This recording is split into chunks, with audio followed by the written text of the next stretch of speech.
नमस्कार। आज हम बात करेंगे सुषुम्ना नाड़ी के बारे में। सुषुम्ना नाड़ी जिसको ब्रह्म नाड़ी भी कहा जाता है और जिसको ब्रह्म अर्थात परमात्मा के मार्ग के रूप में भी देखा जाता है।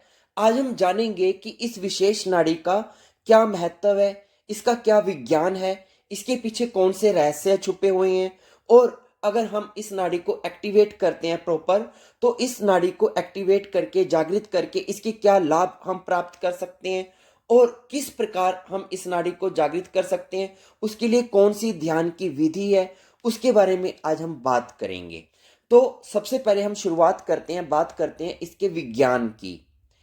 नाड़ी एक संस्कृत भाषा का शब्द है जिसका अर्थ होता है बहना, यानी कि प्रवाह, फ्लो।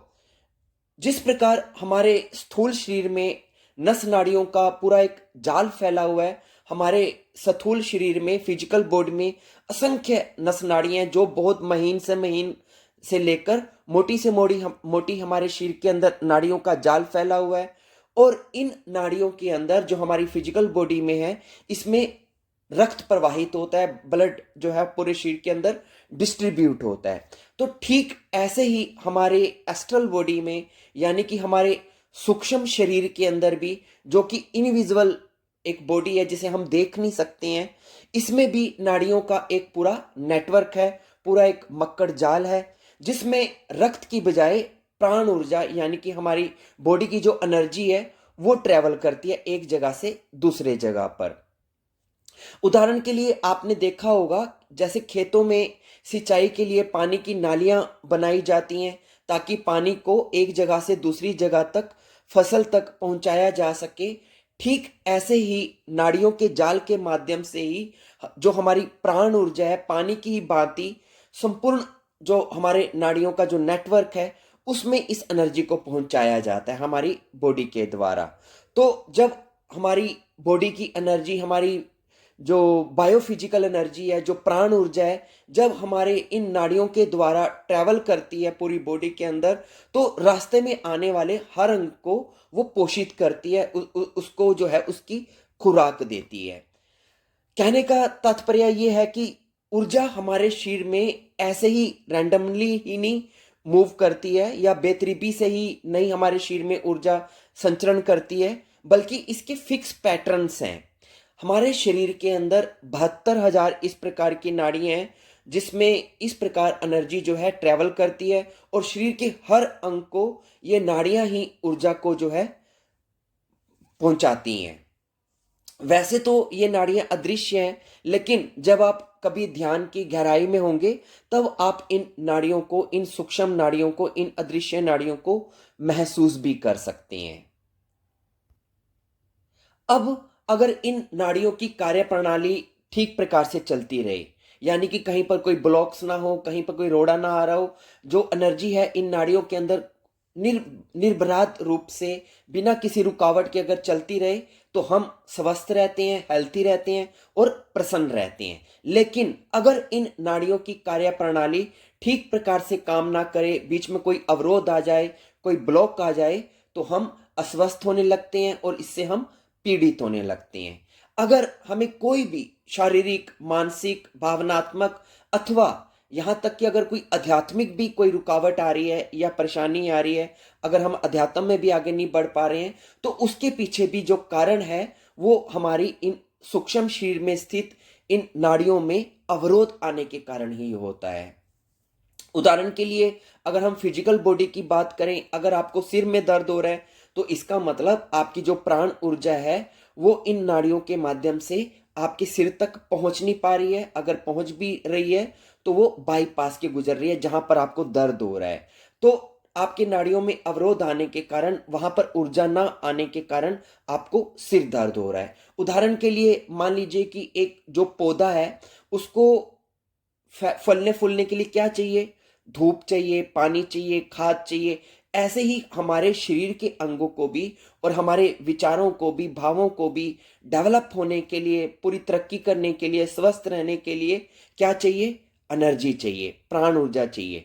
तो अगर हमारे शरीर के किसी अंग को प्राण ऊर्जा वो नहीं पहुंचती है, कोई ब्लॉक आ जाता है, तो फिर वो शरीर का अंग हमारा मुरझाने लग जाता है पौधे की तरह। तो इस प्रकार हमारा जो नाड़ी तंत्र है, जो सूक्ष्म शरीर का, वो क्या करता है, पूरे शरीर में अपनी सूक्ष्म ऊर्जा के माध्यम से हमारे प्राण ऊर्जा को वहां तक पहुंचाता है। तो ये तो हुई नाड़ियों की बात। अब हमारे शरीर में योग शास्त्र कहता है कि कुल 72,000 नाड़ियां हैं जो हमें दिखाई नहीं पड़ती हैं, लेकिन इन 72,000 नाड़ियां जो बहुत सूक्ष्म सूक्ष्म नाड़ियां हैं, इनमें 3 नाड़ियां मुख्य हैं, और वो 3 नाड़ियां हैं ईड़ा, पिंगला और सुषुम्ना।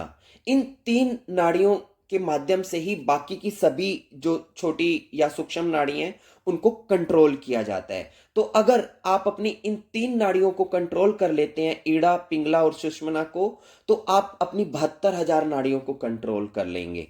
तो अब हम इन 3 नाड़ियों के बारे में थोड़ा सा समझते हैं। अब आप कैसे पहचानेंगे कि आपकी ईड़ा, पिंगला, सुषुम्ना नाड़ी शरीर में कहां पर है, कैसे ये वर्क करती है? तो इसके लिए आपकी जो नाक है और आपके नाक के जो 2 छिद्र हैं, जो बायां छिद्र और दायां छिद्र, जब आपकी नाक के बाएं छिद्र से यानी कि आपकी लेफ्ट नोस्ट्रिल से जब खुल के सांस आए जाए और दाई वाली नाक थोड़ी सी बंद हो, तो इसका मतलब आपका बायां स्वर चल रहा है और आपकी ईड़ा नाड़ी चल रही है। यह आपकी ईड़ा नाड़ी है।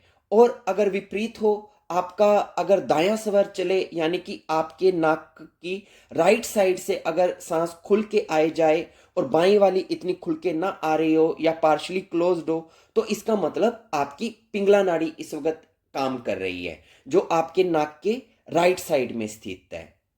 लेकिन अगर आपके नाक के दोनों स्वर खुल के चल रहे हो, कोई ब्लॉक ना हो, तो इसका मतलब आपकी सुषुम्ना नाड़ी चल रही है। ईड़ा आपके बाई साइड यानी कि लेफ्ट साइड में है, पिंगला आपके राइट साइड यानी कि दाई साइड में है, और सुषुम्ना इन दोनों नाड़ियों के बीच में, ईड़ा और पिंगला के बीच में बिल्कुल मध्य में स्थित है।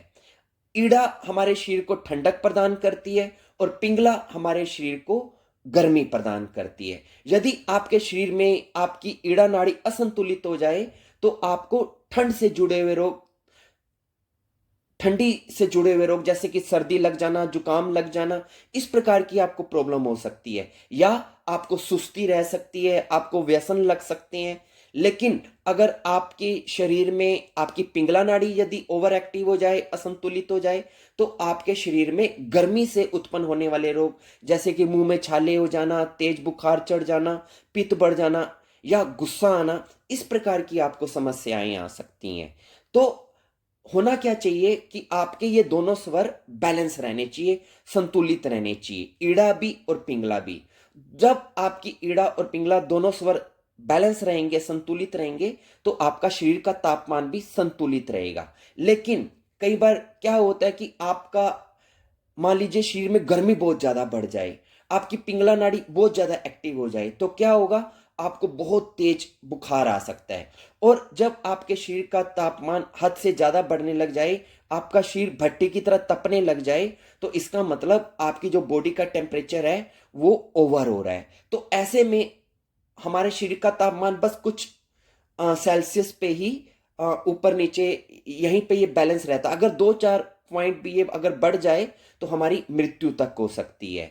तो अगर आपके शरीर का तापमान जोर से बहुत ज्यादा बढ़ जाए, तो ऐसे में हमारा बीपी, हमारा ब्लड प्रेशर बढ़ जाएगा, जिससे कि हमें मृत्यु तक हो सकती है। लेकिन अगर उल्टा हो जाए, अगर आपका शरीर का तापमान बहुत डाउन चला जाए, तो क्या होगा, आपका जो ब्लड प्रेशर है वो डाउन चला जाएगा, आपका शरीर एकदम ठंडा पड़ जाएगा, तो उससे भी आपकी मृत्यु तक हो सकती है। आपने देखा भी होगा कभी कि अगर किसी की मृत्यु होती है, तो कई बार या तो उसका शरीर बहुत ज्यादा गर्म हो जाएगा मृत्यु से पहले, या बिल्कुल ठंडा पड़ना शुरू हो जाएगा। तो इन दोनों अतियों को बैलेंस रखने के लिए क्या जरूरी है कि आपकी सुषुम्ना नाड़ी सही तरीके से चले। जब आपकी सुषुम्ना नाड़ी बॉडी के अंदर संतुलित होगी, बैलेंस होगी, तो ये बॉडी के टेम्परेचर को भी बैलेंस रखती है। अभी भी आपकी डेली लाइफ में भी सुषुम्ना नाड़ी ही आपकी ठंडक को और बॉडी की गर्मी को दोनों को कंट्रोल करके रखती है, बैलेंस करके रखती है। इसके अलावा क्या होता है, कभी आपने इस बैलेंस को आप किस प्रकार से समझ सकते हैं? आपने पुराने जमाने का तराजू देखा होगा जो हाथ से पकड़कर जिसमें सामान तोलते थे, जिसमें दो पलड़े होते थे, एक राइट साइड एक लेफ्ट साइड, और बीच में एक सुई होती थी। जब वो सुई सेंटर में आती थी तो हम मानते थे कि वजन पूरा हो गया है, लेकिन अगर पलड़ा इधर उधर हो जाए तो हम कहते थे कि वजन कम ज्यादा हो रहा है। ठीक इसी प्रकार आप इस तराजू के प्रारूप के रूप में ही अपनी इन तीन नाड़ियों को भी समझें।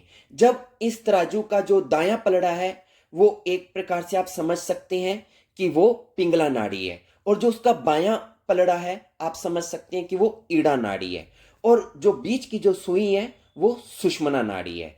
तो जब दोनों पलड़े एक बराबर हो जाते हैं, यानी कि समान बराबर हो जाता है, और जब सुई बीच में आ जाती है तो हम कहते हैं कि इस वक्त सुषुम्ना नाड़ी बिल्कुल एक्टिवेट है, बिल्कुल सही स्थिति में है। तो हमें क्या करना है, या सुषुम्ना नाड़ी क्या करती है, वो दोनों प्रकार के इधर ईड़ा और पिंगला दोनों पलड़ों को बराबर रखती है, हमेशा बैलेंस रखती है, जिससे कि हमारे शरीर और मन में किसी प्रकार का कोई विकार ना आए।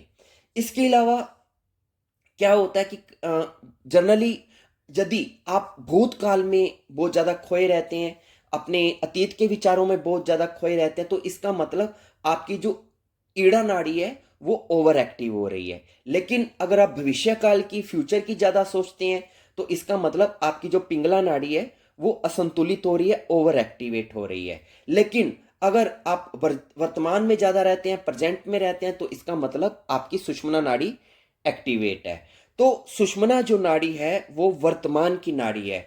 जनरली क्या होता है कि हम ज्यादातर तो भूतकाल और भविष्य काल में ही खोए रहते हैं, क्योंकि ज्यादातर हम ईड़ा और पिंगला में ही अपने आप को रखते हैं। लेकिन जब जब हम वर्तमान में आते हैं तब तब इसका मतलब आपकी सुषुम्ना नाड़ी एक्टिवेट होती है और आपको वर्तमान में लेके आती है। तो सुषुम्ना नाड़ी का काम ही यही है कि ये आपको निरंतर बैलेंस करती रहती है, चाहे आपके बॉडी का टेम्परेचर हो, चाहे ठंडक हो, गर्मी हो, भूतकाल हो, भविष्यकाल हो, ये आपको दोनों अतियों से बचाकर बार बार मध्य में लेके आती है। क्यों लेके आती है? क्योंकि इसकी स्थिति ही मध्य के अंदर है। जो दोनों नाड़ियां हैं वो दाएं बाएं हैं, लेकिन मिडल में, मध्य में, बैलेंस में सुषुम्ना नाड़ी है। खैर, अभी हम विषय में और आगे बढ़ते हैं। अब हम जानते हैं कि ये जो तीन नाड़ियां हैं, ईड़ा, पिंगला, सुषुम्ना, ये कहाँ से उत्पन्न होती हैं। हमारे सूक्ष्म शरीर के अंदर जो 7 चक्र है, और उसमें जो पहला चक्र है मूलाधार चक्र, जो हमारी रीढ़ की हड्डी के बेस में स्थित है, यानी कि हमारी जनेंद्रिय और गुदा द्वार के बीच का जो स्थान है, वहां पर जो मूलाधार चक्र स्थित है, पहला चक्र, वहां पर एक विशेष स्थान जिसे कुंड बोला जाता है, यहां पर ये तीनों नाड़ियों का उद्गम होता है, ईड़ा, पिंगला और सुषुम्ना को। और इसी स्थान को युक्त त्रिवेणी कहा जाता है। युक्त त्रिवेणी का अगर हम संधि विच्छेद करें तो इसका मतलब होता है, युक्त से मतलब संयुक्त, त्रि से मतलब तीन, और वेणी से मतलब धाराएं। मतलब ये एक ऐसा स्थान है युक्त त्रिवेणी जहां पर तीन धाराएं जो है, तीन धाराओं का उद्गम होता है, पैदा होती हैं। अब मूलाधार चक्र से ईड़ा और पिंगला बारी बारी से प्रत्येक चक्र के दाईं ओर से बाईं ओर तब तक चलती है जब तक कि वे आज्ञा चक्र तक, यानी कि मस्तक में दोनों बाहों के बीच में जो चक्र है, जब आज्ञा चक्र तक नहीं पहुंच जाती हैं, और जहां ये फिर से दोनों नाड़ियां सुषुम्ना से मिल जाती हैं। अब जो आज्ञा चक्र है, यहां पर ईड़ा, पिंगला और सुषुम्ना, इन तीनों नाड़ियों का आवास है। और जैसे हम मूलाधार चक्र को युक्त त्रिवेणी कहते हैं, ऐसे ही हम आज्ञा चक्र को मुक्त त्रिवेणी कहते हैं। आज्ञा चक्र पर जब इन तीन नाड़ियों का मिलन होता है, इन तीन नाड़ियों को गंगा, यमुना और सरस्वती के नाम से भी बुलाया जाता है। तो जब इन तीन नाड़ियां का जब संगम होता है, और जब इन आज्ञा चक्र पर, यानी कि इस संगम पर जब हम ध्यान करते हैं, तो एक प्रकार से हम यहाँ पर गंगा स्नान करते हैं। तो जब हम स्नान करते हैं तो स्नान से हमारे पाप धुलते हैं, हमारे कर्मों के बंधन कटते हैं, और हमें मोक्ष की प्राप्ति होती है, हमें मुक्ति की प्राप्ति होती है। इसीलिए आज्ञा चक्र के स्थान को मुक्त त्रिवेणी भी कहा जाता है, क्योंकि यहां पर ईड़ा, पिंगला और सुषुम्ना का निवास होता है।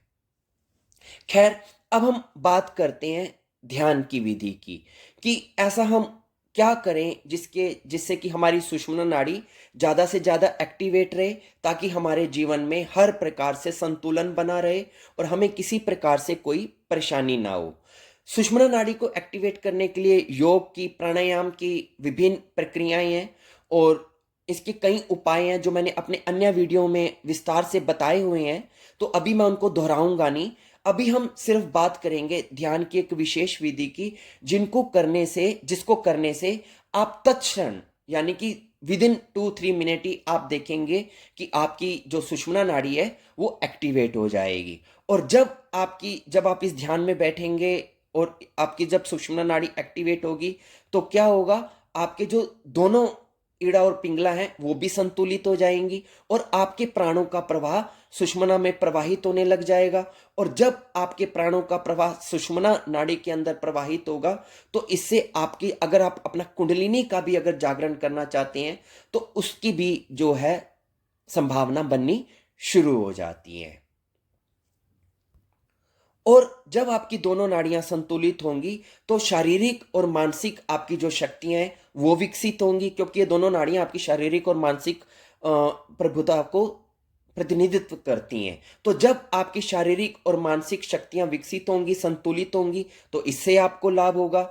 इसके अलावा जब आपकी सुषुम्ना नाड़ी जागृति में है, जाहिर है जब आप इस ध्यान विधि को करेंगे तो आपकी सुषुम्ना जागृति में आनी शुरू हो जाएगी। और जब आपकी सुषुम्ना जागृति में है और उसके साथ साथ आपकी एकाग्रता भी अखंड रूप से बनी हुई है, अगर ये दो चीजें दोनों साथ साथ थोड़ा लंबे समय के लिए हो जाती हैं, तो आपका कुंडलिनी शक्ति का भी जागरण होना शुरू हो जाता है। इसके अलावा बहुत से ऐसे लाभ हैं जो सुषुम्ना नाड़ी के जागृति से हमें मिलते हैं, लेकिन उनका मैं अभी उल्लेख नहीं करूंगा, क्योंकि वो ऑलरेडी मैं आपको बता चुका हूं विभिन्न वीडियो में। अभी हम बात करते हैं विधि की, कि आपको कैसे करना है इस विधि को। तो सबसे पहले आप अपने ध्यान कक्ष में बैठें, अपनी कमर को सीधा करके, गर्दन को सीधा करके, अपने दोनों हाथों को अपने घुटनों पे रखें, ज्ञान मुद्रा बना के रखें। और फिर जब आप आसन में बैठ जाएं, तो अपनी श्वास को थोड़ा सा शांत होने दें। और जब आपकी श्वास शांत हो जाए, तो आपने क्या करना है, आपकी आंखें ना तो बंद होंगी ना पूरी खुली होंगी, आपको अपनी आंखें आधी बंद रखनी है। और जब आपकी आंखें आधी बंद और आधी खुली होंगी, तो उस दौरान आपने अपनी नाक की नोक पे अपनी दोनों आंख की पुतलियों को टिका के रखना है। आपको मालूम है, इससे पहले कि मैं विधि में आगे बढ़ूं, मैं आपको उसके साइंस बता देता हूं कि जो हमारी नाक के दोनों नथुने हैं, ये ईड़ा और पिंगला नाड़ी है, और इसके बीच में सुषुम्ना नाड़ी है। और जो नाक की जड़ है, आज्ञा चक्र, यहां पर भी ईड़ा, पिंगला और सुषुम्ना नाड़ी का निवास है। तो यानी कि आपकी नाक की नोक से लेके आज्ञा चक्र, ये पूरा जो स्थान है, ये ईड़ा, पिंगला, सुषुम्ना का ही प्रॉपर स्थान है। तो जब आप इस जगह पर अपने ध्यान को केंद्रित करेंगे, तो आपकी सुषुम्ना नाड़ी एक्टिवेट होनी शुरू हो जाएगी आपके। और जब आपकी सुषुम्ना नाड़ी एक्टिवेट होगी, तो उसके साथ साथ आपका आज्ञा चक्र भी एक्टिवेट होना शुरू हो जाएगा। तो आपने करना क्या है, जब आप अपना ध्यान अपनी नाक की नोक पे टिकाएंगे, तो उससे आपकी आज्ञा चक्र पर दबाव उत्पन्न होगा, एक प्रेशर उत्पन्न होगा। तो जब आपकी आंखें, दोनों आंखों की पुतलियां जब आपकी नाक की नोक पे टिकी हुई हैं, और उससे जो प्रेशर जनरेट हो रहा है आपके आज्ञा चक्र पर, उससे आपकी जो एनर्जी है वो एक्टिवेट होनी शुरू हो जाएगी, आज्ञा चक्र जागृत होना शुरू हो जाएगा, सुषुम्ना नाड़ी एक्टिवेट होनी शुरू हो जाएगी। और धीरे धीरे जब इस प्रकार आप इस विधि में आगे बढ़ते जाएंगे, तो आपकी इस ध्यान के अंदर गहराई बढ़नी शुरू हो जाएगी। अब आपने यहां करना क्या है, ये तो मैंने सिर्फ आपको अभी एक बात बताई है कि आपने अपने ध्यान को अपने नाक की नोक पे टिका के रखना है, और उससे आपको क्या प्रभाव उत्पन्न होगा वो मैंने आपको बताया। अब विधि की और आगे बात करते हैं। अब आपने क्या करना है, जैसे ही आपकी श्वास, अब अपने श्वास पे भी ध्यान लगाना है।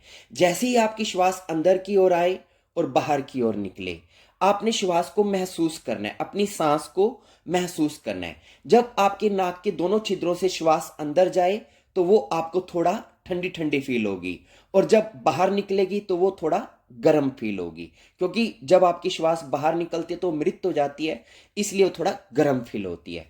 तो आपने क्या करना है, आप अपना पूरा ध्यान अपनी श्वास पे टिका के रखेंगे। जब आपकी श्वास अंदर जाए, तो आपने नाक के नथुनों से अंदर आती हुई श्वास को आज्ञा चक्र तक आता हुआ देखेंगे। और जब श्वास बाहर निकले तो उस श्वास को आज्ञा चक्र से नथुनों से बाहर निकलता हुआ देखेंगे। हालांकि श्वास तो आपकी अंदर छाती तक, फेफड़ों तक जाएगी, लेकिन आपने वहां नहीं देखना। आपने सिर्फ इतनी एक उंगली की जो जगह है नाक की नोक से लेके आज्ञा चक्र तक, यहां पर श्वास को आने और जाने को उसको देखना है, उसको विजुलाइज करना है। फिर से मैं आपको एक बात बता रहा हूं कि जब भी सांस अंदर जाए तो आपने नाक के नथुनों से श्वास को आज्ञा चक्र तक आते हुए देखना है, और जब श्वास बाहर निकले तो उसे आज्ञा चक्र से नथुनों तक, नोस्ट्रियल तक बाहर निकलते हुए देखना है। यानी कि अपने श्वास को आप सिर्फ इतने एरिया तक ही आता जाता हुआ देखेंगे। उसको आपने बदलना नहीं है, श्वास की गति को बदलना नहीं है, श्वास को उसकी प्राकृतिक गति से चलने दें। सिर्फ बस उसे अंदर आता हुआ और बाहर आता हुआ महसूस करें, और उस दौरान अपना ध्यान अपनी नाक की नोक पे टिकाए रखें। और अगर आपको लगे कि आप बिना पलक झपकाए नाक की नोक को नहीं देख सकते हैं, तो आप बीच बीच में पलक को झपकाते भी रह सकते हैं। तो इस प्रकार आपको ये करना है। विधि मैंने आपको पूरी बता दी है। तो जब इस प्रकार आप अपना पूरा ध्यान अपने श्वास के आने जाने के ऊपर लगाकर रखेंगे कि सांस अंदर गई और बाहर आई, तो धीरे धीरे आपकी इस ध्यान में गहराई बढ़नी शुरू हो जाएगी। तो शुरू में आप इसे 5-10 मिनट से शुरू करें। जब आपको लगे कि आप इसमें सहज हो रहे हैं तो धीरे धीरे आप इसे 5-10 दिन, हफ्ते 10 दिन तक आप इसे 40 मिनट तक आपको इसे रोज करना है। और कम से कम इसे आप 3 महीने तक करें, हर रोज 40 मिनट। तो जब आप इसे हर रोज 40 मिनट तक, अगर खासकर सुबह के टाइम आप इसे करते हैं, ब्रह्म मुहूर्त के समय करते हैं या संध्या के समय करते हैं, और 3 महीने तक लगातार करते हैं, तो आपकी दोनों नाड़ियां बैलेंस हो जाएंगी, सुषुम्ना आपकी ज्यादा से ज्यादा एक्टिवेट हो जाएगी, और आपको इसके असीमित और चमत्कारिक लाभ इन 3 महीनों के अंदर ही मिलने शुरू हो जाएंगे। तो मुझे उम्मीद है आपको ये विधि समझ में आई होगी और सारी बातें समझ में आई होंगी। इनका आप उपयोग करें, आपको बहुत लाभ होगा। धन्यवाद।